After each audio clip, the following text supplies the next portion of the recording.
Scratch players only make half of the 6-foot putts, but beating those odds are actually really simple. I learned a step-by-step system that helped me go past scratch make rates and reach tour level performance from 6 feet and in. So in this video I'm going to show you the exact system on how it works, the 3-break rule, and how you can use it to sink more putts without changing your stroke or the way you read greens. But first I need to show you why many golfers struggle to hold those short putts. For years my read process on short putt worked like this. Look at the break, pick a spot like right edge and hope I guessed right. When I missed, I told myself the same story every golfer does. I must have pushed it or pulled it. But the truth was I didn't actually know why I missed because my whole process was built on guesswork. Then I saw a system like PuttView that calculates the exact start line for every putt, and it hit me. Why am I guessing when a computer can map it out every time? I started digging and found that from 6 feet and in, putts aren't random. They actually fall into 3 specific patterns: small, medium and big. Figuring this out was a big step to scratch golf, as being good from 6 feet and in is one of the main parts of scratch calculation. If you want to know the rest that will get you to scratch on your home course, use my free calculator by using the QR code or the link in the description. The amount of break comes down to 2 things: the steepness of the slope and the amount of time the ball rolls on it. The steeper the slope is and the longer the ball rolls on that slope, the more it breaks. This is why a ball breaks more on fast greens and when you're downhill. You don't have to hit it as hard, so the ball rolls on the slope for longer time. To predict break, you have to remove variables. You can't change the slope of the green, so the only thing you can truly control is your speed. If your speed is inconsistent, your read will never be right. You generally have 3 choices for speed, but only one really works in the long run. Number 1, you can hit the ball firm, which makes the ball break less and it tends to hold the line better. The issue with this approach is you have to be really accurate, as putts that are not hitting the dead center of the cup will tend to lip out. And if you miss, you're looking a 3-putt in the eye. The second option is using dying pace, where you let the ball drip into the hole. Every putt that hits the hole will likely go in. But if you're hair soft with the pace, you'll leave it short. And when the ball rolls slow, the ball tends to wobble the last 6 inches, which introduces the risk of the ball missing the hole. The third option is the sweet spot.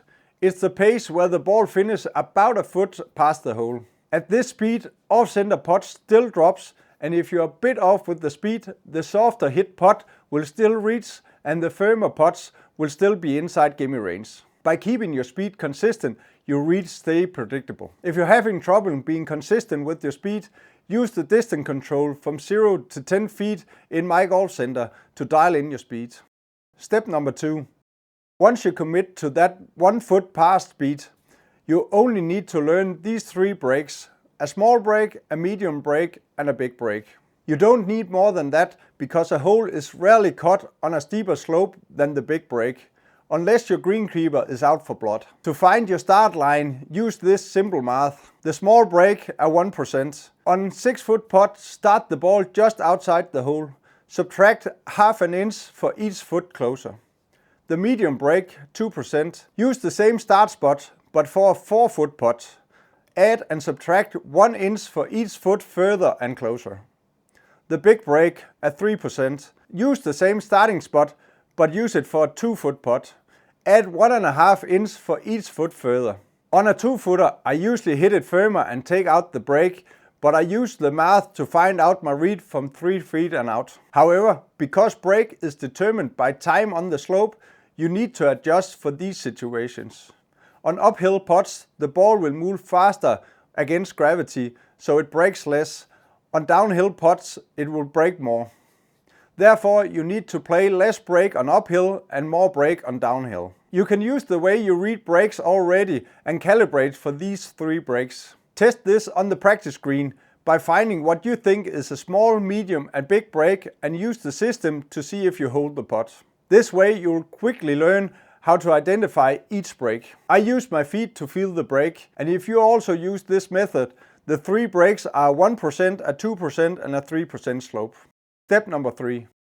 As you can see in this system, the break changes significantly for each foot you move away from the hole, so it's important to know exactly how far you are from the hole. If you're unsure how long the putt is, I take a step from the ball towards the hole, which is 3 feet for me, to gauge if I'm 4, 5 or 6 feet from the hole. To calibrate the speed of the day, I find a 6-foot medium break putt on the practice green and see how the speed affects the line. This doesn't change that much from day to day, but I still do it if I get to the practice green before the round. This system only works from 6 feet and in. Because putt breaks more from 7 feet and out, you'll miss on the low side every single time if you try to use this system here. The system isn't 100% mathematically perfect, but it's close enough to hold significantly more putts than you are doing today. Don't worry about the 20% of putts with weird ridges or Augusta-like slopes. Take your best guess there. Instead, focus on the 80% that fit this system, and you'll stop blaming your stroke for the misses that actually just is bad read. Now you know how to hold these short putts, then you just need to get the ball inside 6 feet faster. So watch this video next to learn it.